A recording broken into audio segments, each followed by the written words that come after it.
క్రీస్తునందు దేవుని బిడ్డలారా, ఈ ఉదయకాల సమయంలో పరిశుద్ధాత్మ దేవుడు ఈ దినం మన కొరకు ఏర్పాటు చేసిన వాక్యాన్ని చదువుకుందాం.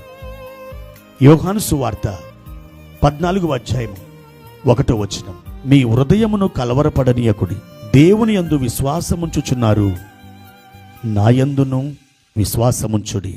ప్రియమైన దేవుని బిడ్డలారా, సాక్షాత్తు మన ప్రభువుని యేసుక్రీస్తు వారు మాట్లాడినటువంటి మాటల్ని మనం చదువుకున్నాం. నా యందును విశ్వాసముంచుడి. ఎందుకు ఆయన యందు విశ్వాసముంచాలి? ఆయన మన దేవుడు గనక, ఆయన మన ప్రభు గనక, ఆయన మన క్షేమాన్ని కోరువాడు గనక, ఆయన మన భవిష్యత్తును ఎరిగి ఉన్నాడు కాబట్టి ఆయన యందు మనము విశ్వాసముంచాలి. మన జీవితానికి ప్రారంభం ఆయనే, మన జీవితానికి అంతము ఆయనే. ఆయన ఆదియు ఆయన అంతమునై ఉన్నాడు.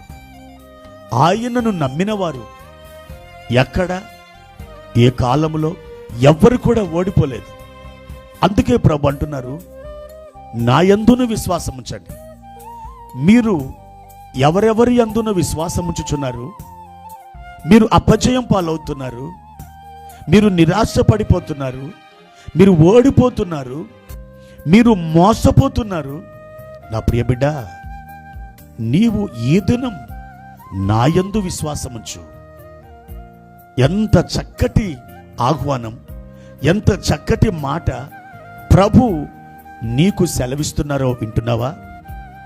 ప్రియ దేవుని బిడ్డ, ఈ ఉదయకాలం ఒక్కసారి ఆయన మీద నీ భారం వెయ్యి, ఆయనను నమ్ము.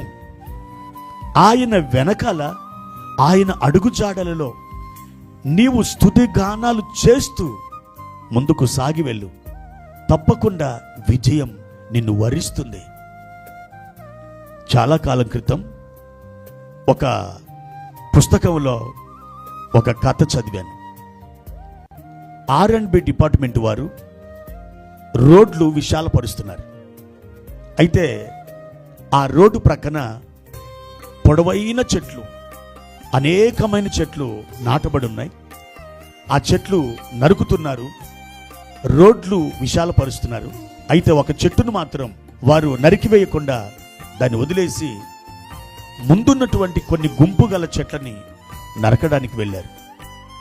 ఈ చెట్టుని నరకకుండా ఎందుకు వెళ్ళారో ఎవరికి అర్థం కాలేదు. ప్రియమైన దేవుని బిడ్డలారా, ముందున్నటువంటి ఆ చెట్లను నరికివేసి ఒక వారం 10 రోజులకి ఈ చెట్టు నరకడానికి వచ్చారు.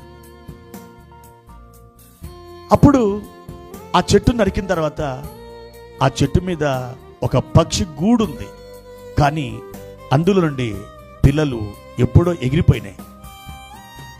ఆ గూటిలో ఈ పక్షి ఆ పుల్ల ఈ పుల్ల, ఆ చెత్త ఈ చెత్త ఏరి ఒక గూడు కట్టింది. ఆ గూటిలో ఒక పేపర్ ఉంది. ఆ పేపరు ఒక సండే స్కూల్ పుస్తకం. అది ఆ పుస్తకంలో ఆ పేపర్ని ఎవరు చించి బయట పారవేశారో తెలియదు. ఆ తల్లి పక్షి ఆ పేపర్ని తీసుకుని వచ్చి ఆ గూటిలో దాన్ని చక్కగా దాన్ని పొట్ట కింద అలా గూటిలో మెత్తగా ఉండినట్లు అది వేసుకున్నది. ప్రియ దేవుని బిడ్డలారా, ఆ పేపర్ బయటకు వచ్చింది. ఆ పేపర్ను చూస్తే ఏమో తెలుసా?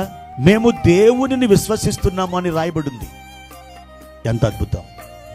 వాస్తవానికి ఈ డిపార్ట్మెంట్ వారు ఆ చెట్టుని ఎప్పుడో నరికివేసేవారు.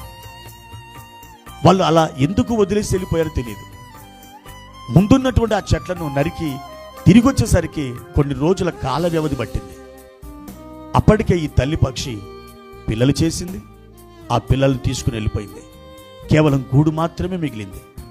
దేవుణ్ణి విశ్వసించినటువంటి వారు, నా ప్రియమైనటువంటి వాళ్ళరా, అవి పక్షులు కానీ పశువులు కానీ ఏవి కూడా దేవుని నుండి క్షేమాన్ని పొందకుండా ఉండలేవు, కాపుదల పొందకుండా ఉండలేవు.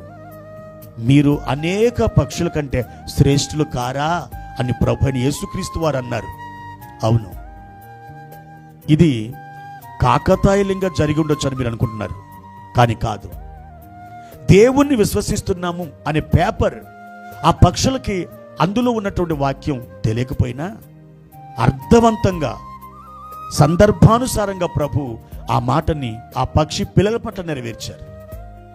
ఈరోజు నువ్వు దేవుణ్ణి గనక విశ్వసిస్తున్నట్లయితే, నీవు దేవుణ్ణి గనక నమ్ముతున్నట్లయితే నీకు క్షేమం కలుగుతుంది. ఆయన నిన్ను సమృద్ధి గల చోటుకి తీసుకుని వెళ్తాడు. నీకు అద్భుతమైన కృపనిచ్చి నిన్ను సంతోషింపజేస్తారు. దేవుడు అట్టి కృప నీకు దయచేయునుగాక.